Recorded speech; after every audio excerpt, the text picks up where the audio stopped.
So hello students and welcome back to the series of clinical anatomy case discussion. We are discussing the clinical anatomy of thorax, the case discussion of thorax. And this is case number 8. Students, make it a point to see this right from the beginning, from case number 1. Okay, so you get an overall review and idea of various topics which are clinically important. Now, the last topic we had discussed about the lungs, the bronchopulmonary segments. Now, let us discuss some different clinical topic now. Are you ready? Yes, let us see. So, a 55-year-old man has a severe retrosternal chest pain radiating to the medial aspect of the left arm. Okay, fine. So, severe retrosternal chest pain radiating to the medial aspect of the left arm. Any supporting history? Sweating and ECG changes. So ECG changes are there, sweating is there, severe chest pain referred to the medial aspect of the left arm. What is your diagnosis? No, not myocardial infarction, that is later. This is angina pectoris, right? So this is angina pectoris. Remember students? So this will be angina pectoris. I'll just make it here, angina pectoris. So if this is not cured, if care is not taken, then it results in MI, myocardial infarction. So this is the beginning stage of myocardial infarction, where there's retrosternal chest pain, severe pain referred to the medial aspect of the arm. And now which spinal segments are going to refer it to the medial aspect of the arm? Because the dermatomes are the same, which spinal nerves are this? This is T1 to T4 spinal nerves. So the pain of the cardiac pain is referred along the medial aspect of the arm because the spinal segments T1 to T4 supply it. The same dermatomes. Fine. Now, name 2 coronary arteries that arise from the aortic root. What does this mean? Aortic root meaning aorta is of 3 parts, right? 3 parts. One is the ascending aorta, one is the arch, and the third one is the descending thoracic aorta. So, ascending aorta, the arch, and the descending thoracic aorta.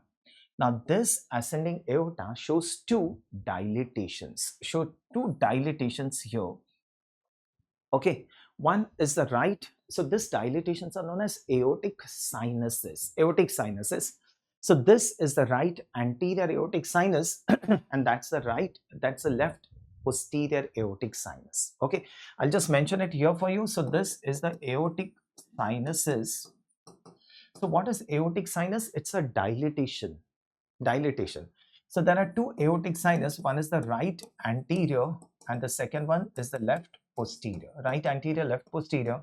Right anterior gives origin to right coronary and this gives origin to the left coronary artery. So the right anterior aortic sinus gives origin to the right coronary artery. The left posterior aortic sinus gives origin to the left coronary artery. Fine. Right coronary and left coronary artery. Okay, just coming back to the MCQ. Which coronary artery branch is classically called the LAD and what key septal territory does it supply? Fine. So coronary arteries are clear. Right coronary and left coronary arises from which aortic sinus is clear.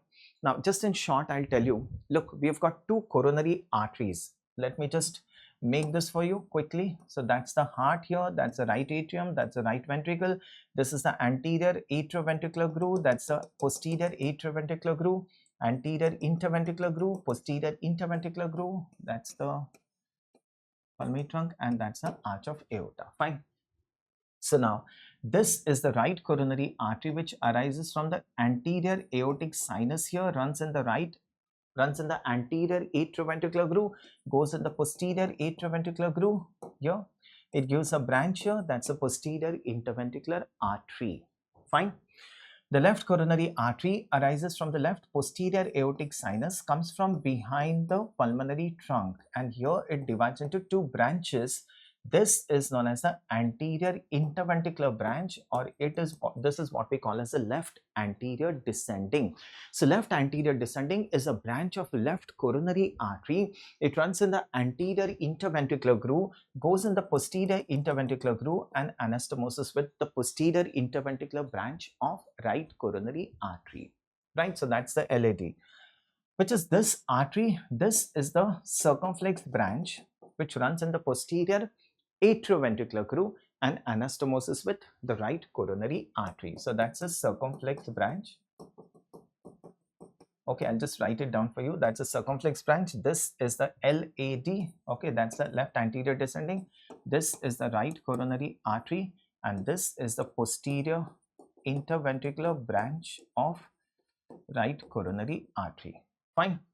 So this left coronary artery, left anterior descending, is a branch of left coronary artery. Now this left anterior descending mainly supplies what? So the LAD, left anterior descending, is going to mainly supply the left ventricle.